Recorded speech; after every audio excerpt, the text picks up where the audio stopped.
Hello, my name is Elizabeth Conair, and this is my second book critique. The text I chose to feature in this book critique is called The Dinosaurs of Waterhouse Hawkins, written by Barbara Curley and illustrated by Brian Selznick. This is a biography that won the Caldecott Medal in 2002. This true story is about a man named Waterhouse Hawkins, who lived in London during 1853.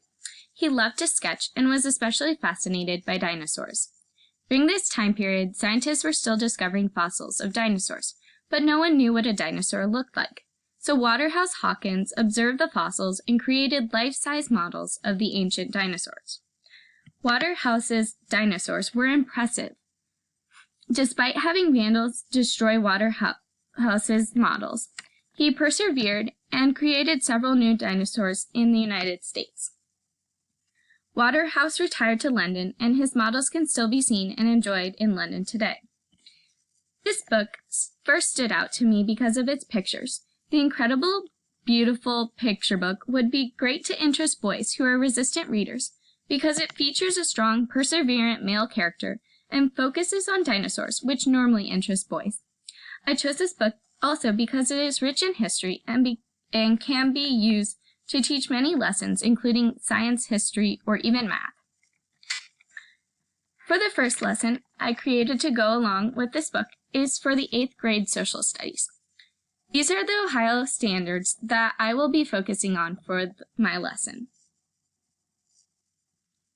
For my lesson, students will research the history behind Waterhouse Hawkins and William Boss Tweed and the effects they have made on history. Students will be encouraged to think critically, to combine the knowledge they have found to create a digital timeline. Students can choose from many of the templates on Visme to create their own historical timeline. Or they can create a virtual tour of Waterhouse's travels using Tour Builder. This is what the Tour Builder website looks like and what I will be using for my artifact. This is my artifact that I would have the students create. It is a tour that goes along with the text of Waterhouse's travels. It gives locations and visuals for history coming to real life.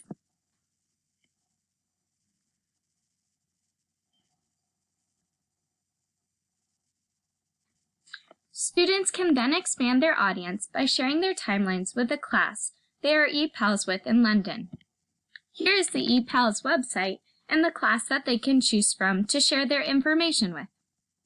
For my second lesson, I used the Ohio Learning Standards to create a lesson for 6th grade math.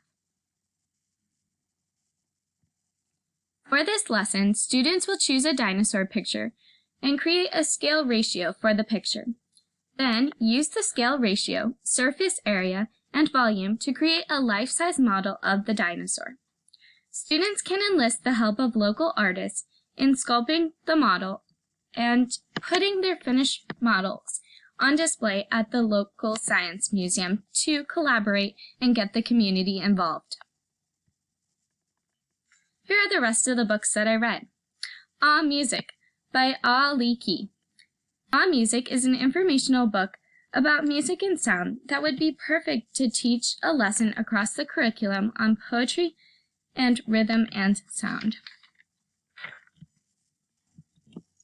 Show Way is the next book by Jacqueline Woodson, illustrated by Hudson Talbot. It is an incredible picture book about the author's heritage and how her family came from slavery. Here are some pictures that I really loved, especially how she included the quilt and her heritage. Los Gatos Black on Halloween is a book by Marissa Montes, illustrated by Juji Morales. It's a multicultural book that has incredible pictures and is great for teaching students who are English language learners around Halloween because it includes Spanish words. Albert is a book by Donna Jo Napoli, illustrated by Jim LaMarche.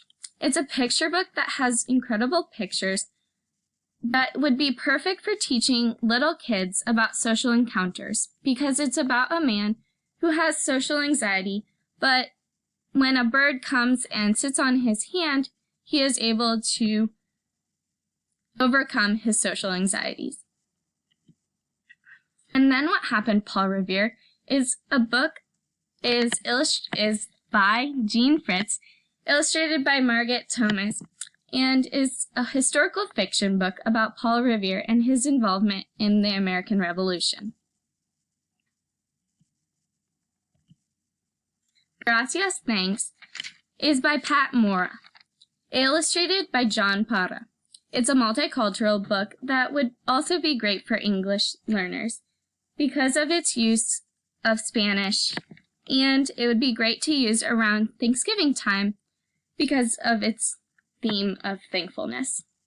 The last book that I chose is called Elizabeth's Da by Stephanie Straub Bodine, illustrated by Christy Hale. It's a picture book that has incredible pictures, and that's why I loved it. Thanks for watching.